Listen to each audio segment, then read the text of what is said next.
avez entendu parler de l'affaire Kenji Girac? Ouais. C'est pas bien, mais quand j'ai vu ça, je me suis dit... Enfin, c'est un vrai gitan. Voilà. Parce que, depuis le début, moi j'avais le doute. Tu sais, le mec est là, il a toutes ses dents, il est propre sur lui. Je me rappelle à The Voice, je lui avais dit, ouais, ta chanson pas ouf. Il avait dit, je vais retravailler. Il avait pas dit, la compte ta mère, je monte aller à la caravane. Tu vois, donc... Moi, jusque-là, j'étais pas sûr. Et moi, ce qui m'a vraiment interpellé, c'est pourquoi il a un flingue Kenji Girac. Tu veux pas me dire qu'il a peur pour sa vie, son game il est plutôt tranquille. Tu vois, c'est pas un rappeur, tu sais, son concurrent direct c'est qui? C'est Vianney, frérot, ça va. Demain t'es en embrouille avec Vianney, il t'arrive quoi? Tu reçois un courrier recommandé chez toi, tu l'ouvres, il y a des pâquerettes de dessinés, ça sent un peu la lavande, il y a marqué c'est pas gentil, t'as dit je faisais mal la guitare, voilà, ça s'arrête là. Il y aura pas de plus de bagarre, tu vois. Et ce qui m'a vraiment en plus perturbé, c'est qu'il a dit qu'il avait menti, Kenji Girac. Tu sais, il a menti sur ce qui lui est arrivé, il a dit qu'il avait acheté une arme et qu'en la nettoyant, il s'était tiré dessus. Alors, je fais pas partie de l'équipe d'NCIS, mais qui nettoie une arme comme ça, tu vois ce que je veux dire? Et en plus, il nous fait croire que genre il sait pas se servir d'une arme. Frérot, t'es un gitan. N'importe quelle personne qui a déjà été à la foire du trône sait que les stands de carabines sont tenus par des gosses de 8 piges qui sont là, clac, clac, clac, clac, clac, clac, clac. Vas-y, tire mon copain, tire. Tu vois, donc tu sais qu'en vrai, ça tient pas la route, leur histoire.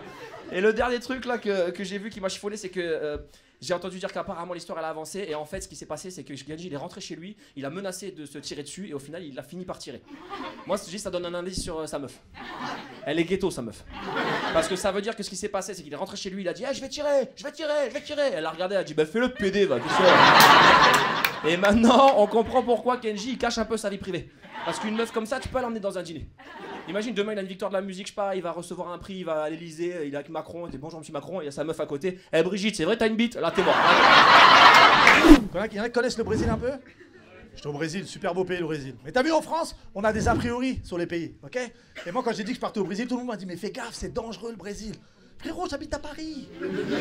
Paris, c'est dangereux. On a tous vu une agression ici. On connaît le schéma, c'est toujours le même.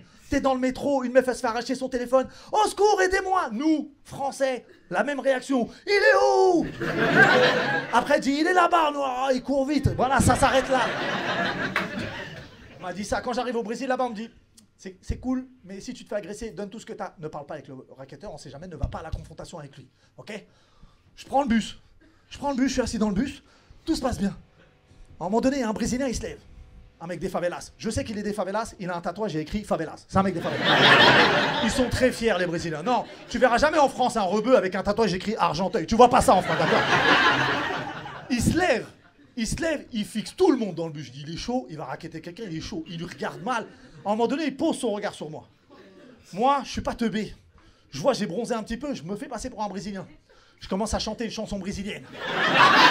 Tu sais, il me regarde, je suis là. Nossa, assim você me mata. Je suis là, je suis dans le délire. Il passe à quelqu'un d'autre. Je vois, il raquette un Français. Je sais que c'est un Français. Il a un t-shirt Johnny Hallyday. C'est un Français, d'accord? Il va, il le raquette, il prend son argent. Le mec, le Français, il connaît la technique. Il donne l'argent, il discute pas. Le Brésilien, il prend l'argent, il s'assoit tout de suite. Il est même pas parti, il est resté dans le bus. J'avais jamais vu ça, moi. Il fait le trajet avec sa victime. J'avais jamais vu ça. Et t'as vu? Tu connais le schéma des vols en France. Le Français il se fait racketter. La même réaction, il dit aidez-moi. Moi, réaction très française. Il est où? Lui, il est là. Il a pas bougé du bus. Tu sais, le plus fou dans cette histoire, c'est quoi? C'est que le mec, il a racketté, il lui a pris l'argent. Et je pense qu'il a été pris, il a regretté un peu le Brésilien. Parce qu'il est revenu voir le Français et il lui a rendu de la monnaie. C'est un délire ou pas? Il fidélise sa clientèle. J'avais jamais vu ça de ma vie, c'est un concept. Merci de m'avoir écouté, messieurs dames. Passez une bonne soirée. Ça vous arrive de sortir de supermarché, d'un magasin, t'as rien acheté, mais t'es content que ça n'a pas sonné? Je te jure. D'accord. On le fait tous. On est des cocoles, je te jure. Ça vous arrive de passer à côté des flics et tu changes légèrement de comportement? Tu fais semblant que t'as rien fait, mais sauf que t'as rien fait, quoi. Et c'est dur quand t'as rien fait de prouver que t'as rien fait, quoi. Je te jure, tu deviens suspect. Même le flic, il te dit pourquoi tu fais ça? J'ai rien fait. Pourquoi tu fais semblant que t'as rien fait? Parce que j'ai rien fait. Ça devient tellement cercle-vicieux que tu finis par avouer. Oui, c'est moi. C'est là les techniques engagées, je l'aime bien. Ça vous arrive, tu fais caca. Attends. Tu fais caca, avant de tirer la chasse, tu jettes un dernier coup d'œil. Je te jure, il paraît que c'est impossible de ne pas le faire. Et dès que je jette cette information, ça m'a choqué. J'étais stressé, j'étais là, je voulais ne pas le faire, mais tu arrives pas. Je te jure, t'es là. J'ai envie de jeter un dernier coup d'œil, quoi, tu vois. Genre un petit rapport qualité, quoi, tu contrôles. Mais c'est incroyable, c'est tellement humain, c'est comme si tu t'attaches. T'as envie de dire adieu. Tu veux partir maintenant, je te jure. Il paraît que plus c'est grand, plus t'es satisfait, c'est incroyable. T'es là, tu te dis, ouais, c'est moi, c'est un bonhomme. Non, regarde, tu sais, j'ai grandi avec un pote d'enfance qui s'appelle Duplo. Enfin, c'est pas son vrai prénom, c'est un surnom, on l'appelle comme ça parce qu'il a 3 testicules comme la barre chocolatée Duplo. Et tu sais, je me suis rendu compte, entre mecs, on a du mal à parler, genre, profondément, tu vois. Genre, on s'interdit de pleurer. Moi, je suis incapable de pleurer, par exemple. Je le vois à un stade où quand quelqu'un pleure devant moi, ça me met très mal à l'aise. Tu sais, je fais genre des bifurcations émotionnelles. Je pense à autre chose. C'est-à-dire que quand toi tu pleures, moi je suis dans une ambiance, mon frère. Juste pour éviter ce moment-là, ça me met trop mal, tu vois. Et je suis posé chez Duplo, on est bien, tranquille, on parle de ses yucks, on est cool, bien cool. Et en parlant, je lui dis, ouais, tu viens quoi ton papa là? Ça fait un moment, on l'a pas croisé au quartier et tout. Il me dit, ouais, mon père il est décédé. Je fais, mais non, dinguerie, tu nous as pas dit et tout, c'est grave et tout. Tu sais, au lieu de dire, ouais, toutes mes condoléances, je dis, ah ouais, toi t'as trop de secrets, toi en fait là. Tu connais les gens qui n'ont pas la gestion des priorités, tu connais ça? Ah ouais, tu dis ça que maintenant, sale bâtard. Et tu sais, il m'explique que son père, il est décédé et il se commence à se confier. À un moment où j'étais pas là pour ça. C'est-à-dire, on n'est pas du tout dans la même ambiance. Il commence à se confier, il m'embarque avec lui dans ce truc et il commence à pleurer. Et il met sa tête sur mon épaule un peu. Moi, dans ma tête, je dis, ouais, c'est la rue, tu fais quoi là? Tu sais, il pleure, et moi, je sais pas quoi faire et tout. Et tu sais, quand tu pleures trop, à un moment, tu renifles. Tu renifles fort. Et moi, je venais juste d'acheter une veste. C'était la première fois que je la mettais, cette veste. C'est-à-dire, bifurcation émotionnelle, il parle de son père, je pense à ma veste. Mais c'est le seul truc que j'ai trouvé pour sortir de ce truc-là, tu vois. Tu sais, on parle, il me dit, ouais, je suis désolé, Elias, je me suis emballé. Je dis, non, tranquille. Mon père, c'est chaud quand même. Je dis, c'est chaud. Après, la veste, c'est chaud aussi. Tous les deux des trucs chauds en ce moment, tu trouves pas? Et tu sais, en vrai, j'ai ressenti sa peine et j'ai été très triste avec lui, mais je suis incapable de l'exprimer. Du coup, ça me met mal à l'aise parce que je me dis, putain, il va dire que je m'en fous alors que pas du tout, tu vois. Et je me dis, à côté de ça, on a des guerres d'ego qui sont nulles. On est incapable de pleurer, mais on met tellement d'énergie dans des trucs tellement nuls. On est parti en vacances cet été avec Duplo et un 3e pote à nous, tu vois. On a loué une maison dans le sud de la France. Et pour quitter le domaine, il y avait un portail qui s'ouvrait manuellement. Donc chacun son tour, on devait sortir de la voiture, ouvrir le portail, faire passer la voiture, fermer le portail et remonter dans la voiture. C'est chiant. Assez chiant pour qu'on se prenne la tête sur c'est à qui de le faire, tu vois. On décide d'aller en soirée. Et sur le chemin retour, je sais que c'est à moi d'ouvrir le portail. Et je sais que je vais pas le faire. Parce que j'ai passé une soirée de merde et eux ils ont passé une bonne soirée et moi j'aime pas. J'aime bien quand on passe tous une soirée de merde. Je t'explique pourquoi. On est parti au casino. Ils ont tous gagné 500, j'ai perdu 500. Il y a un problème de calcul quelque part en vrai là. Et tu sais, sur le chemin retour, ils faisaient des musiques. Il a perdu 500. On a gagné 500. Moi j'étais ok, bon on va voir si je vais ouvrir le portail. C'est le seul truc que j'ai trouvé pour créer une embrouille, je te jure.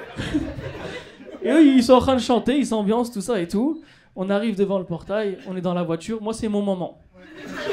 Il y a Duplo, il me dit vas-y laisse, va ouvrir le portail, c'est à ton tour. Je dis non. Je dis non mais c'est à ton tour. Je dis ouais je sais que ça. C'est abusé comment c'est à mon tour en vrai. Je remets même pas ça en doute. Mais jamais de la vie je vais ouvrir le portail. Il me dit non mais il est sérieux lui, il refait ses crises de gamin. Vas-y Walid, va ouvrir le portail à sa place s'il te plaît. Il dit non c'est son tour, il va ouvrir le portail. Je dis ferme ta gueule toi, je t'ai rien demandé. Très important d'insulter quand ça vaut pas le coup. Je te jure, c'est là que ça crée des vrais embrouilles. Une personne qui a rien à voir. Il me dit t'es sérieux, tu me parles mal. Déjà il me dit pas ferme ta gueule. Je dis ferme ta gueule 2 fois, qu'est-ce que tu vas faire? Je vais pas ouvrir le portail. Tout le monde commence à se chauffer. Ah ouais, t'ouvres pas le portail? J'ouvre pas le portail. Vas-y, j'ouvre pas le portail. Il y a personne qui va ouvrir le portail. Il y en a un qui se chauffe toujours plus que les autres. Il va dans des trucs forts, trop forts. Ah, vous voulez jouer à ça les gars? Vas-y. Ma mère c'est une pute si j'ouvre le portail. Je fais ouais. Tu connais ce genre d'ambiance? Moi je voulais créer une embrouille tranquille. Là je connais ce genre d'ambiance, c'est long. Je lui dis bah vas-y, hein, moi aussi t'inquiète. Je dis faut que j'envoie un signal fort, leur montrer que c'est moi le plus déterminé. Je suis sur la banquette arrière, je suis petit, je m'allonge. Je leur fais comprendre que mon corps il passe normal et que je peux passer la nuit ici tranquille. Pour vous c'est une banquette, pour moi c'est un king size. T'inquiète, on va être bien. Réponse immédiate, ils couchent leur siège. Je me dis waouh. Ça va être plus long que prévu cette histoire je crois. Hein. Tu sais, je suis pris à mon jeu, je m'endors, micro-sieste. Je me réveille 10 minutes après. Je vois Duplo, il est sorti fumer une clope. contre le portail. Tu sais, je baisse la vitre, je dis ouvre le portail, tu fais quoi? Il m'entend pas, il y a des voisins, je peux pas crier. Je le rejoins. J'ai espèce de gros gamin que t'es, va.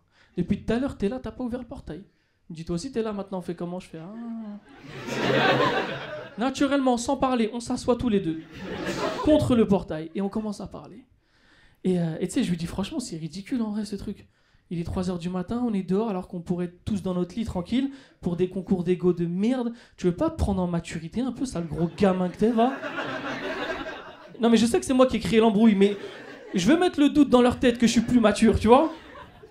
Là je te jure, parce que c'est pas la première fois. 2 semaines avant, je vous jure que c'est vrai, on a fait un accident de voiture. Dieu merci, on n'a rien eu parce que c'est la rue. Et on a fini dans un ravin.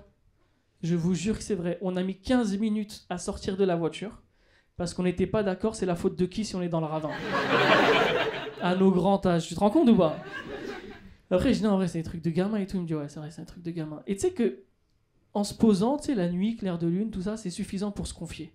Il me dit ouais, il faut que je t'avoue un truc. Je dis bah vas-y, avoue, on a que ça à faire de toute façon. Avoue-moi ce que tu veux. Il me dit quand je te dis que mon père il était décédé, c'était faux, je t'ai menti. Il me dit ouais, je t'ai menti. Je dis ah ouais, t'as menti. Il me dit ouais, je t'ai menti. Je dis vas-y, argumente parce que t'avais niqué la veste. Je sais pas si tu te rappelles. T'as une bonne raison d'avoir niqué la veste? Il me dit en fait, je t'explique. Je te dis la vérité, mon père il est parti. Il a rencontré une femme et il est parti du jour au lendemain. Et je voulais pas que vous me posiez des questions et que vous m'en parliez. Du coup, j'ai préféré dire qu'il était décédé. Je fais ah ouais, t'es radical toi. Parce qu'imagine, il revient. Ta mère, c'est une belle femme, mais faire revenir les morts, c'est chaud quand même. Tu sais, on en parle, et tu sais, je l'écoute, et il se confie, il y avait le poids de la culpabilité de je t'ai menti. Et ce truc aussi de je me libère de quelque chose, du coup, je t'en parle. Il parle, et dans sa confession, il se remet à pleurer. Je dis, ah ouais, toi, que tu pleures en fait, toi. Mais j'avais pas de veste, c'était cool, pépère, tranquille. On en parle et tout, et on se confie, on parle beaucoup, on se dit des choses qu'on s'était jamais dites. Je savais même pas qu'on était capable de se parler aussi profondément entre nous, tu vois. Et à 5h du matin, on reste 2 heures comme ça. Hein. Il se lève, il sèche ses larmes, il me dit ça m'a fait vraiment du bien de te parler, je savais pas qu'on était capable de ça. Je dis je savais pas non plus, je te jure. Et il me dit j'aimerais qu'on fasse ça plus souvent. Je dis vas-y. Et il ouvre le portail. C'est beau, hein, je te jure. C'est une vraie preuve de maturité. Non, en vrai, je te jure, mature de fou. Mais moi je suis pas mature, je dis ouais j'avoue quand tu veux, mais là ta mère c'est une pute. Hein.